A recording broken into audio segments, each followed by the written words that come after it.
বন্ধুরা, তোমরা সবাই কেমন আছো? আশা করছি সবাই খুব ভালো আছো, সুস্থ আছো। আর আমরাও ভালো আছি। তো আজকের এখন ভিডিওটা স্টার্ট করলাম, তোমরা তো দেখতেই পেলে। ভাতটা উঠ দিয়েছি আর এখন বাজে হচ্ছে 12টা, মনে হয় বেজে গেছে, আমি সঠিক জানি না। তো অনেকটাই বেলা থেকে ভিডিওটা স্টার্ট করলাম, ওই জন্য আর গুড মর্নিং বললাম না। তো চলো আজকে মানে রান্নাঘরে যেহেতু চলে এসছো, তো দেখাই কি রান্না করেছি। বেশি কিছু না, মাছেরই তরকারি হয়েছে শুধু। আর এর মধ্যে হচ্ছে কচু পাতা ভাতে নিয়েছি, যেটা পরে তোমাদেরকে দেখাবো। তো এই যে দেখতেই পাচ্ছ, ছোট ছোট ভোলা মাছ নিয়েছি। তো তার তরকারি এটা একদম গায়ে গায়ে করে করেছি, বেশি ঝোল রাখিনি। অন্যদিন তো তোমরা দেখো কত করে ঝোল রাখি, আজকে একদম গায়ে গায়ে করেছি, কারণ পাতা ভাতে দিয়েছি মানে ওই দিয়েই ভাত খাওয়া হয়ে যাবে। তো সেই কারণে অল্প করেই ঝোল রেখেছি। তো চলো আমি এখন হাতটা ধুয়ে নিই, কারণ এরকম ভাবে বসে থাকবো না। ভাতটা মানে উঠ দিয়েছি, ফ্যানটা ঝরুক, আবার হাঁড়িটা উঁচু করে মানে তুলে দেবো। রান্নাঘর থেকে চলে আসছি আর ও দেখো স্নান করার জন্য পুরো রেডি হয়ে গেছে গামছা নিয়ে। তো একটু আগে বাইরে ছিল, ভিডিও মানে আপলোড দিয়েছিল, তো বাইরে গিয়েছিল, ওই জন্য আমাদের বাড়ির ভেতরে একটু সমস্যা হয়। তো চলো আমি এখন, তো আমার এদিকে কাজকর্ম পুরো কমপ্লিট হয়ে গেছে, কিছু করার নেই। আর এখন একটু আকাশটা পরিষ্কার হয়েছে, হাওয়া দিচ্ছে, রোদ রোদ ভাব। মানে সকাল থেকে আকাশ ডাকছিল, বৃষ্টি খুব একটা হয়নি, হালকা ঝিরিঝিরি হচ্ছিল। তো আমি এখন একটুখানি শুয়ে পড়বো, কারণ ও স্নান করে আসলে তারপরে ভাতটা বাড়বো, ও যদি খায় এখন, না তো পরে। তো পাতা ভাতে দিয়েছি সেই আগের মতো, তোমরা তো এর আগের ভিডিওতে দেখেছো কিভাবে কচু পাতা ভাতে দিই, তো সেটা ওই জন্য শেয়ার করিনি। যখন বার করবো তখন শেয়ার করবো তোমাদের সঙ্গে। তো স্নান করতে চলে যাচ্ছে, যাক, আর আমি আমার কাজ করি। তো তোমরা দেখতে পাচ্ছ আমি রান্নাঘরে আবার চলে এসেছি, আর ওদিকে মেয়েরও স্নান হয়ে গেছে অনেকক্ষণ আগে। তো ভাতের হাঁড়িটা তুলে নেবো, আর এবারে সেই পাতা ভাতটা বার করে নেবো।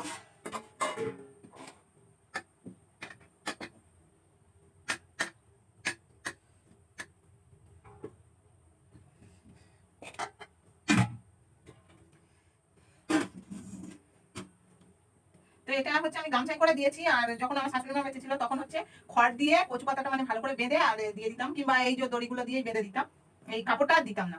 তো ওটাও ভালো হতো। আর প্রচন্ড গরম, এটা এখন মাখা যাবে না, একটুখানি রাখতে হবে, কারণ এত গরমে মাখা যাবে না, সম্ভব না। তো এই যে একটু ভেঙে দিই। আর এর মধ্যে তো শুধু কাঁচা লঙ্কা আর মুসুর ডাল দিয়েছি, তেল নুন দিয়ে মাখবো, তোমাদের আগে দেখিয়েছি। একটু ঠান্ডা হোক, তারপর এটা মাখবো। তো মেয়েকে ভাত দিয়ে দেবো আর আমিও খেয়ে নেবো, কারণ অনেকটাই বেলা হয়েছে।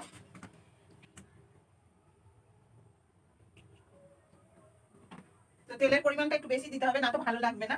আর এই জন্য নিয়ে নিলাম।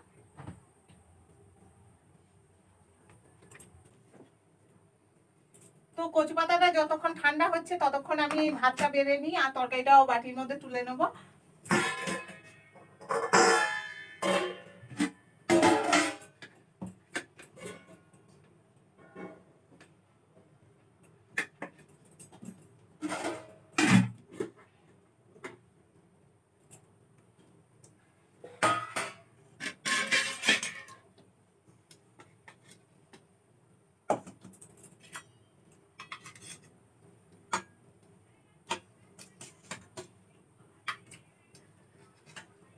তো এখানে আমার তরকারিটা তোলাও হয়ে গেছে, আর এবারে আমি কচু পাতাটা মেখে নেবো।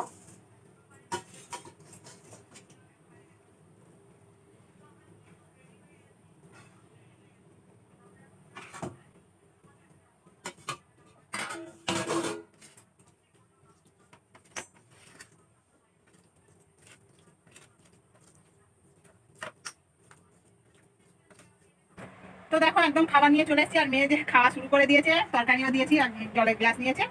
আর এখানে আমার দেখো, আমার খাবারটা একটু ভিন্ন, কারণ আমি মাছের তরকারিটা খাবো না, সেই কারণে এদিকে আলু সিদ্ধ নিয়েছি, পেঁয়াজ দিয়ে মাখা, কাঁচা লঙ্কাটা এখনো নিয়ে নেবো। আর এখানে দেখতে পাচ্ছ চপ আর পুরুলি রয়েছে, ভাতা ভাতে দিয়ে, এই দিয়ে দুপুরে খাবো। মাছ খাই না, ডিমও খেতে পারি, কিন্তু ভালো লাগে না, ওই জন্য ডিমটাও নিইনি, বাড়িতে ডিমও আছে। তো তোর কেমন লাগছে পাতা ভাতে দিয়ে? খুবই ভালো লাগছে, এটা নতুন কিছু না, প্রায় অনেকবারই দেখেছো, খেয়েছি। তো পাতা ভাত দিয়ে দেখো অর্ধেক ভাত আমার শেষ হয়ে গিয়েছে, এখনো পাতা ভাত আছে, তো মাছের তরকারি দিয়ে কিভাবে খাবো বুঝতে পারছি না। আর এটা এত ভালো, এই শুধু এই বর্ষা কদিনই খাওয়া যায়, কারণ বর্ষার পরেও খাওয়া যায়, তবে এত টেস্ট হয় না বর্ষার সময় যতটা মানে ভালো লাগে খেতে। তো চলো তোমরাও খাওয়া দাওয়া করে নাও, আর আমরাও খাওয়া দাওয়া করে নিই, কারণ 2টো বাজে। 2টো বেজে গিয়েছে অলরেডি, 2:30 বাজতে যাই। তো আমাদের তো এরকম টাইমেই খাওয়া হয়, আর নতুন কিছু না, তোমরা সবাই জানো। তো চলো আমরা একবারে খেয়ে নিই। মা এখনো, তো আমি তো খাওয়া শুরু করে দিয়েছি, মার বাকি আছে। তো যারা যারা আমাদের মতন এখনো খাওনি, খেয়ে নাও, কারণ বেশি বেলা করে লাভ নেই। তো চলো। তো বন্ধুরা, আমাদের খাওয়া দাওয়া হয়ে যাওয়ার পর একটু রেস্ট নিচ্ছিলাম, আর তখনই চলে এসেছিলো কাজ থেকে বাবা বাড়িতে। তো প্রত্যেকদিন বাবা তো নিচে বসেই খায়, কিন্তু আজকে হঠাৎ করে চেয়ারে বসে খেতে হচ্ছে বাধ্য হয়ে। গিয়েছিল সুস্থভাবে, কিন্তু হঠাৎ করে কিভাবে কোমরে লেগে গিয়েছে বাবাও সেটা বুঝতে পারেনি, তাই জন্য নিচে বসেও খেতে পাচ্ছে না। আর এখানে টিভি চলছিল, তো আমিও দেখতে পাচ্ছ বসে বসে টিভি দেখছি। তো চলো, আর কি করা যাবে। তো গুড ইভিনিং বন্ধুরা, চলে এসেছি। এখন দেখতে পাচ্ছ আমি মানে পড়ানো টড়ানো কমপ্লিট হয়ে যাওয়ার পর আমি এখন সন্ধ্যা হয়ে গিয়েছে, এই দাবাটাই বসে আছে, মানে এটা আমার ঠাকুমার ঘর, তোমরা তো সবাই জানো। তো ঠাকুমার ঘরে লাইট জ্বালা আর আমি এখন বসে আছি। তো দাবাই হঠাৎ করে বসে থাকার কারণ একটা নতুন জিনিস, সেটা তোমাদের সাথে শেয়ার করি। তো এই দেখো, মা আজকে গ্যাস থাকা সত্ত্বেও মা হচ্ছে গিয়ে স্টোভে চা করছে, তোমরা দেখতে পাচ্ছ। তো গ্যাস আমাদের, কারণটা হচ্ছে যে গ্যাস আমাদের শেষ হয়ে গিয়েছে, এটাই আসল কারণ। না হলে সুখে থাকতে থাকতে মানুষের কি ভূতে কিলোই একটা কথা আছে, সেই রকমই। তো ওপারে গ্যাস থাকতে আর স্টোভে কষ্ট করে বা কেন চা করতে যাবে, তো এই হলো কারণ। সকালবেলায় চা বসিয়েছি আর গ্যাসটা অফ হয়ে গেল, বুঝতে পারিনি অর্থাৎ মানে এরকম হবে। তো গ্যাস বুকিং করা হয়েছে, কিন্তু ওখান থেকে জানালো যে এখন 3-4 দিন সময় লাগবে, কারণ গ্যাসের গাড়ি ঢুকছে না, এখন সমস্যা হচ্ছে। তো সেই কারণেই আমার এই স্টোভটা বার করলাম, অনেকদিন পরে এটা ব্যবহার হচ্ছে, কারণ এটা অনেক বছর পর বলতে গেলে খুব কমই ব্যবহার হয় এটা। কারণ গ্যাস আর আমাদের রান্নাঘরের উনুনের তো সব রান্নাই হয়ে যায়, তো আর স্টোভের প্রয়োজন পড়ে না। আর গ্যাসের আর মানে গাড়ি আসছে না, মানে আগের দিন ছিল। এবার আমরা কি করে জানবো যে গ্যাস শেষ হয়ে যাবে এত তাড়াতাড়ি? কারণ এখন যেহেতু বর্ষাকাল, তো গ্যাসের চাহিদাটা ধরতে গেলে বেশি। কারণ বর্ষাকালে অনেকের উনুন টুনুন ভিজে যায়, অনেক প্রবলেমের জন্য গ্যাসেই সবাই রান্না করে প্রায় বাড়িতে বলতে গেলে। তো চলো, এদিকে মা অতি কষ্টে, এতক্ষণ তো গ্যাস মানে স্টোভটা জ্বলছিলই না, তো অনেক কষ্টে জ্বলেছে। আমরা তো ভেবেছি অনেকদিন এটা ব্যবহার করা হয়নি, তো সেই কারণে জ্বলছিল না। তো যাই হোক, শেষে জ্বলেছে আর আমার চাও প্রায় হয়ে এসেছে। নাহলে আজকে হয়তো আমাদের চা খাওয়া হতো না, আমাদের বলার কারণ মা তো ডেলি খায়, আমি তো খাই না। আর আজ আমি যেই বলেছি, লাস্টে দেখলাম এই দেখো নিভেই গেল, কিন্তু আমার চা কমপ্লিট হয়ে গেছে। হ্যাঁ, চা কমপ্লিট হয়ে গিয়েছে। দেখো, আমার মার কষ্ট করে আর নেভাতে হয়নি, ও নিজে থেকেই নিভে গেছে। তো চলো, চাটা তবু অতি কষ্ট মানে যা হোক করে হলেও হয়ে গিয়েছে। তো এখানে দেখো মা যেভাবে প্রসেসে ডেলি তো চায়ের ভিডিও দেখো, আর নতুন করে কি বলবো বলো, দুধ দিয়ে দেয় আর লিকারটা মানে চাটা হয়ে গেলে তাদের ঢেলে দিলে দুধ চা হয়ে যাচ্ছে। তো চলো, কাল হয়তো কলেজে যাব, তো কিভাবে কি হবে জানি না। গ্যাস শেষ হয়ে গেছে, আমার খুব চিন্তা হচ্ছে, কারণ ও যেহেতু টিফিন নিয়ে যাবে আর অত তাড়াতাড়ি রান্না, তো হয়তো গ্যাসে রান্না করছি কিছুটা উনুনে দিই, তো এটাই খুব সমস্যা হবে। আর কেরোসিন তেল এখন যা দাম বেড়েছে, কেরোসিন তেল খুব বেশি বাড়িতে নেই, আর স্টোভটাও খুব যে ভালো আছে তাও না। তোমরা দেখতেই পাচ্ছ, দেখে বুঝতে পারবে। দেখো স্টোভটা মানে ব্যবহার না, যে কোনো জিনিস ব্যবহার না করলে যেরকম কমজোরি হয়ে যায়, তো সেই রকমই হয়েছে।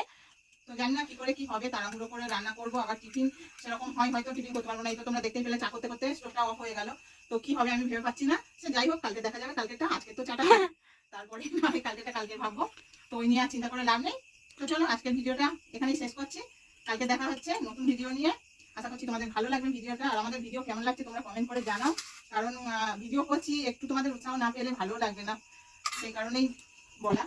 মেনলি উৎসাহটা তোমাদের কমেন্ট, তোমাদের রেসপন্সে আমাদের উৎসাহ হয়। তোমরা যদি রেসপন্স করাই অফ করে দাও, তাহলে আমরা বুঝবো কি করে যে তোমাদের ভালো লাগছে না খারাপ লাগছে। তো যখন রেসপন্স করো না, আরো এনার্জিটা বেড়ে যায় ভিডিও করার জন্য। তো যখন রেসপন্সও বন্ধ করে দাও, আমরাও যেন আর একঘেয়ে ভিডিও এই বলে নিজেদের মুডটা অফ করে ভিডিও সেইভাবে আর এনার্জেটিক ভিডিও আসতে পারে না। তো তোমাদের রেসপন্স অবশ্যই দরকার যেটা। তো চলো, মা এদিকে দেখো চা হয়ে গেছে। তো আমি এখানে তো পাকা টাকা নেই, তোমরা জানো গরম হচ্ছে।